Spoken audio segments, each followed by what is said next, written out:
వీడియోకి వెళ్ళింది ఒక పాయింట్. ఈ ఫోన్ నేను OnePlus 12R అనమాట. నిన్న సేల్లో కొన్నాను ఇది. సో 39,000కి విత్ కార్డ్ ఆఫర్తో నేను కొన్నాను. ఈ ఫోన్ని నేను 35,000కి ఇచ్చేస్తాను. కానీ కింద ఈ నెంబర్ కనబడిస్తూ ఉంటుంది, వాట్సాప్ నెంబర్. దీనికి కాల్స్ వెళ్ళదు, కాల్స్ ట్రై చేయమాకండి. మెసేజ్ చేయండి, నేనే మీకు చూసి రిప్లై ఇస్తాను. ఫస్ట్ ఎవరైతే ఓకే చేసుకుంటారో వాళ్ళకే ఈ ఫోను. సో 35,000 నేను ప్రైస్ కోట్ చేస్తున్నాను అనమాట. కానీ దీంతో ఒక పాయింట్ ఉంది, నేను మీరు మెసేజ్ చేయండి, నేను చెప్తాను మీకు ఏమో. OnePlus 12R మనం అన్బాక్స్ చేయబోతాం ఈరోజు. సో మీరు ఎంతమంది నాకు వెయిట్ చేస్తారో నాకు తెలియదు, బట్ ఈ ఫోన్ కోసం నేను చాలా ఈగర్లీ నేను వెయిట్ చేశాను అనమాట. ఆల్మోస్ట్ చైనాలో లాంచ్ అయింది OnePlus Ace 3 అనే పేరుతో. మన ఇండియాలో OnePlus 12R లాంచ్ అయిపోయింది అనమాట. ఎందుకంటే ప్రజెంట్ 8 Gen 2తో తక్కువ ఏదైనా ఉందంటే మాత్రం OnePlus 12R మాత్రమే. సో మనం లేట్ చేయకుండా అన్బాక్స్ చేసి బాక్స్ ఏం కంటెంట్స్ వస్తుంది, ఫోన్ ఎలా ఉంది చూద్దాం ఒకసారి. బాక్స్ పైన చూసుకుంటే OnePlus 12R అని ఉంది, అండ్ లెఫ్ట్ సైడ్ కూడా OnePlus 12R, and back side ఏం పెద్దగా స్పెసిఫికేషన్స్ మెన్షన్ చేయలేదు. అండ్ నెక్స్ట్ బాక్స్ ఓపెన్ చేస్తేనే మనకి నెవర్ సెటిల్ అదొక బాక్స్ ఉంది. ఆ బాక్స్ ఓపెన్ చేసుకుంటే మనకి లోపల పౌచ్ ఉంది. పౌచ్తో పాటు రెడ్ కేబుల్ క్లబ్ కార్డ్ కానీ, welcome note, thank you note. Next చూసుకుంటే ఫోన్ పక్క పెట్టేద్దాం ఒకసారి. 100 వాట్ ఛార్జర్ ఇస్తున్నారు, and type A to type C charger. Type A to type C అనమాట. ఇది type C to type C ఇచ్చింటే బాగుంటుంది, పీడీ టైప్ సపోర్ట్ చేస్తే మాత్రం. But type A to type C ఇచ్చారనమాట. ఓకే, సో ఇది బాక్స్ వచ్చే కంటెంట్స్ అయితే. ఒకసారి ఫోన్ చూద్దాం ఒకసారి. ఫోన్ ఓపెన్ చేస్తేనే మనకి రియల్మీ గ్లాన్స్, అలాగా మనకి OnePlusలో గ్లాన్స్ ఆన్ చేసుకోమని చెప్పి అవంతా ఏం లేదనమాట. అండ్ బ్లోట్వేర్ కూడా ఎక్కడా లేదు నాకు. ఆల్మోస్ట్ ఒకటి నెట్ఫ్లిక్స్ యాప్ మాత్రం నాకు బ్లోట్వేర్ కనపడించింది, ఇంకా ఎక్కువ బ్లోట్ అయితే నాకేం కనపడించలేదు అనమాట. నెక్స్ట్ ఫోన్ కవర్ చూసుకుంటే బాటమ్ సైడ్ వచ్చేసి మనకి సిమ్ ట్రే ఉంది, టైప్ సి పోర్ట్ ఉంది. బట్ ఇది వచ్చేసి USB 2.0 సపోర్ట్ చేస్తుంది అనమాట, USB 3.0 కాదు. అండ్ ప్రైమరీ స్పీకర్ ఉందన్నమాట. చూసుకుంటే బ్లూ కలర్ OnePlus లోగోతో కొంచెం బాగుందనమాట. అండ్ ఇది వచ్చేసి గ్లాస్ బ్యాక్తో వస్తుంది. అండ్ కెమెరా వచ్చేసి రౌండ్ టైల్తో వస్తుంది. 50 megapixel main camera, Sony IMX 890తో వస్తుంది అనమాట. అండ్ దీనికి ఆప్టికల్ ఇమేజ్ స్టెబిలిటీ సపోర్ట్ చేస్తుంది. అండ్ 8 మెగాపిక్సెల్ అల్ట్రా వైడ్ యాంగిల్తో వస్తుంది. 2 మెగాపిక్సెల్ మెయిన్ కెమెరా మైక్రో కెమెరాతో వస్తుంది అనమాట. అండ్ ఫ్లాష్ ఒకటి ఉంది. అండ్ లెఫ్ట్ చూసుకుంటే అలర్ట్ స్లైడర్ ఉంది. రైట్ చూసుకుంటే volume up and down buttons and power button ఉంది. మన చుట్టూ ఇది అల్యూమినియం ఫ్రేమ్తోనే వస్తుంది. OnePlus 11Rతో కంపేర్ చేసుకుంటే ఈ ఫోన్లో మనకి మేజర్ అప్గ్రేడ్ ఇది, అల్యూమినియం ఫ్రేమ్ వచ్చేసి. ఇదిగా అన్బాక్సింగ్ అయితే ఇప్పుడు మనం 1 by 1గా మాడుకుంటూ వెళ్దాము. సో ఫస్ట్ చూసుకుంటే ప్రాసెసర్ వచ్చేసి ఇందులో 8 Gen 2 ప్రాసెసర్తో వస్తుంది అనమాట. అరౌండ్ నేను టెస్ట్ చేస్తాను, అరౌండ్ ఒక 1.2 million వచ్చింది AnTuTu score. And CPU throttling test కూడా రన్ చేస్తాను, 88% వచ్చిందనమాట.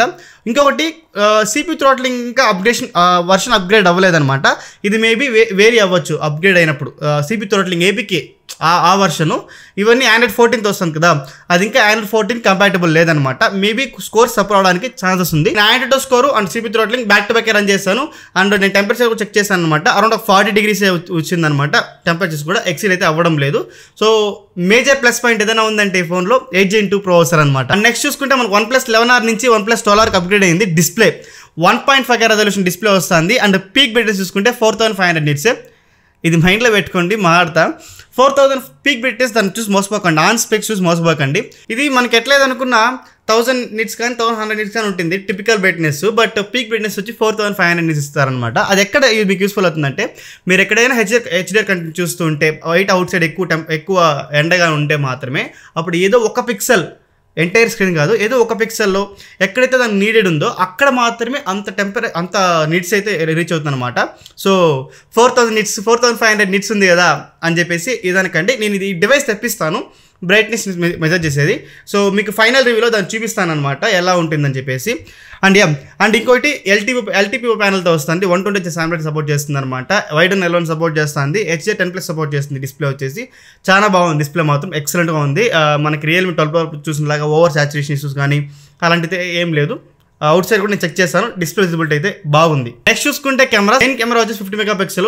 దాని నుంచి ఫోటో తీసినప్పుడు నార్మల్ ఫోటోస్ అయినా HDR ఫోటోస్ అయినా బాగుంది, చాలా బాగుంది. కలర్స్ కానీ అవన్నీ బాగానే ఉంది. ప్రెసెంట్ ఇన్షియల్ ప్రైస్ మాత్రమే. అల్ట్రా వైడ్ యాంగిల్ పిక్స్ కూడా బాగానే ఉంది. కాకపోతే 8 మెగాపిక్సెల్ ఇవ్వడం, అది 40,000 ప్రైస్ బ్యాకెట్ పెట్టి ఇంకా కూడా 8 మెగాపిక్సెల్ ఇవ్వడం అనేది నాకు నచ్చలేదు నిజంగానే. అండ్ దీన్ని యూస్ చేసి 8 మెగాపిక్సెల్ యూస్ చేసి మన 1080p 30fps మాత్రం వీడియో రికార్డ్ చేయనవుతుంది అనమాట. ఇది ఒక పెద్ద బ్లఫ్. ఏంటి నాకు అర్థం కాలే. ఇప్పుడు అట్లీస్ట్ ఓకే, కెమెరాస్లో మనకి 11Rకి 12Rకి ఏం అప్గ్రేడ్ లేదు, సేమ్ సెన్సార్లే వాడుతున్నారు. ఆ ఒక్క సెన్సార్ని 8 మెగాపిక్సెల్ తీసి 16 మెగాపిక్సెల్ ఇచ్చిండొచ్చు కదా. ఒక ఓవరాల్ ప్యాక్ అయిపోయింది కదబ్బా. ఓకేనా. సో నీకు మీకు పక్క పెడతాను చూడండి 2 పిక్చర్స్. నథింగ్ ఫోన్ 2 ఉంది కదా నా దగ్గర, దాంతో 50 మెగాపిక్సెల్ అల్ట్రా వైడ్ యాంగిల్ ఉందన్నమాట. ఈ 2 మెగాపిక్సెల్ యూజ్లెస్. సో ఇది కంపేర్ చేసుకుంటే ఈ 50 మెగాపిక్సెల్ అల్ట్రా వైడ్ యాంగిల్ బాగుంటుంది అనమాట.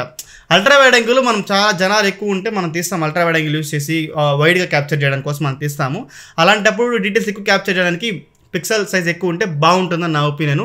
అండ్ వీడియో క్వాలిటీ కూడా మనకి 1080pకి రెస్ట్రిక్ట్ చేశారు అల్ట్రా వైడ్ యాంగిల్ యూజ్ చేసి. అంటే 4Kలో రికార్డ్ చేయొచ్చు మన మెయిన్ కెమెరా యూజ్ చేసి. మన మెయిన్ కెమెరాలో 4K వరకు రికార్డ్ చేయొచ్చు, 4K 60fps రికార్డ్ చేయొచ్చు అనమాట. సో దాంతో ఆప్టికల్ ఇమేజ్ స్టెబిలైజేషన్ కానీ అన్నీ బాగానే వర్క్ అవుతుంది, ఏం ప్రాబ్లం లేదు. అండ్ అల్ట్రా వైడ్ యాంగిల్ చెప్పే కదా 1080pనే.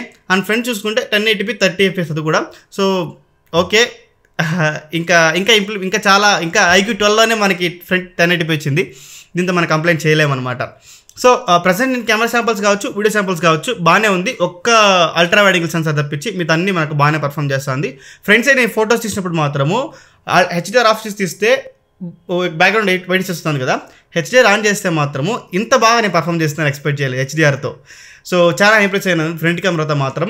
చూస్తా ఇంకా టెస్ట్ చేసి మీకు ఫుల్ రివ్యూ అప్డేట్ చేస్తాను అనమాట. స్పీకర్స్ చూసుకుంటే మనకు డ్యూయల్ స్టీరియో స్పీకర్స్తో వస్తుంది. మీరు వినిండొచ్చు డాల్బీ అట్మాస్ సపోర్ట్ చేస్తుందని చెప్పేసి. కాకపోతే ఏంటంటే దీంతో మనకు డాల్బీ అట్మాస్ సపోర్ట్ చేస్తుంది, అది వైర్లెస్గా సపోర్ట్ చేస్తుంది, వైర్డ్గా సపోర్ట్ చేస్తుంది, కానీ స్పీకర్ సపోర్ట్ చేయదు. డాల్బీ అట్మాస్ స్పీకర్కి మనం సపోర్ట్ చేయడం లేదు, only wired or wireless earphones మనం సపోర్ట్ చేస్తుంది అనమాట. ఇది ఒక పాయింట్ మైండ్లో పెట్టుకోండి. ఇది ఒక పెద్ద మనకి ఈ రోజుల్లో వస్తున్న 10,000లో Moto G34 ఆ ఫోన్ నా దగ్గర ఉంది, టెస్ట్ చేస్తున్నా యాక్చువల్గా. ఆ ఫోన్లో కూడా మనకి డాల్బీ అట్మాస్ స్పీకర్కి సపోర్ట్ చేస్తుంది అనమాట. సో వీళ్ళు ఇంకా దాన్ని ఇయర్ ఫోన్స్కి రెస్ట్రిక్ట్ చేయడం నాకు నచ్చలేదు, ఇది ఒక కాన్గా నేను అనుకుంటున్నాను అనమాట. బ్యాటరీ చూసుకుంటే 5500 mAh బ్యాటరీ ఇచ్చారు. అండ్ దాని ఛార్జర్ 100W ఛార్జర్ మనకు బాక్స్లో ఇంక్లూడ్ చేస్తున్నారు అనమాట. బాక్స్లో ఏ ఛార్జర్కి స్కిప్ చేయలేదు. సో మోస్ట్ ప్రాబబ్లీ ఎట్లా అనుకుని ఒక హాఫ్ అన్ అవర్లో మనం ఫుల్ ఛార్జ్ చేయొచ్చు 100W యూస్ చేసుకొని. సో 5500 mAh పెరిగింది కదా. సో నేను టెస్ట్ చేసి ఖచ్చితంగా ఎంతసేపు ఛార్జింగ్ వస్తుంది, స్క్రీన్ టైం ఎంత టైం వస్తుంది మనకి అన్ని చెక్ చేసి చెప్తాను ఫుల్ రివ్యూలో. ఇక్కడ నేను ఇప్పుడు నేను కన్క్లూజన్ అయితే ఇవ్వలేనబ్బా, వాడాలి ఒక 1 వీక్ అయినా వాడిన తర్వాత ఖచ్చితంగా చెప్తాను నేను.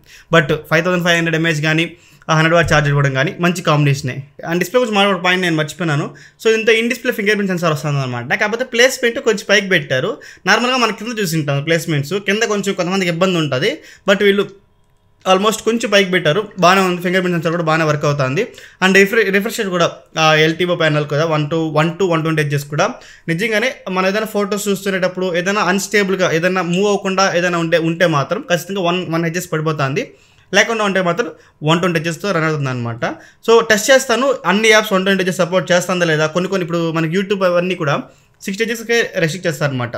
సో అన్ని టెస్టెస్ మీకు అప్డేట్ చేస్తాను ఫైనల్ రివ్యూలో. ఇది వచ్చేసి 8GB 128GB model, 8GB LPDDR5X ర్యామ్తో వస్తుంది. UFS 3.1 స్టోరేజ్ వస్తుంది అనమాట. మీరు విరిండొచ్చు UFS 4.1తో అనేసి, బట్ ఇది బేస్ వేరియంట్ కదా 8 to 128. సో అందుకే దీంతో UFS 3.1 స్టోరేజ్ వస్తుంది. మీరు హయ్యర్ మెమరీ వేరియంట్కి వెళ్ళారనుకో 256 అలాంటి వెళ్ళారంటే మాత్రం కనుక మీకు UFS 4.1 స్టోరేజ్ వస్తుంది అనమాట. సో ఎందుకబ్బా రెండిట్లో 4.1 వచ్చింది సరిపోయి ఉండదా, ఎందుకు దీంతో 3.1 దాంతో 4.1. ఇది కాదు OnePlus 12 అన్బాక్సింగ్ అండ్ ఇన్స్టాల్ మాట్లాడుకుంటే, సో దీంతో కొన్ని పాయింట్స్ నేను వాంటెడ్గా మాట్లాడడం లేదు, కొన్ని పాయింట్స్ వాంటెడ్ స్కిప్ చేస్తున్నా. సో దీని గురించి నేను ఫుల్ రివ్యూలో డీటెయిల్గా మాట్లాడతాను అనమాట. నా రివ్యూ ఎలా ఉంటుందో చూస్తుంటారు కదా, సో చాలా డీటెయిల్గా నేను మాట్లాడతాను. జస్ట్ అన్బాక్సింగ్ కాబట్టి కొంచెం పాయింట్ టచ్ చేసి వదిలేస్తాను అనమాట. సో ఇంకేమంటే వచ్చింది కింద కమెంట్స్లో మెన్షన్ చేయండి. Most of complete plan try చేస్తాను. దివ్స్ సైనింగ్ ఆఫ్ ఫాల్సీ. Thanks for watching. Bye by.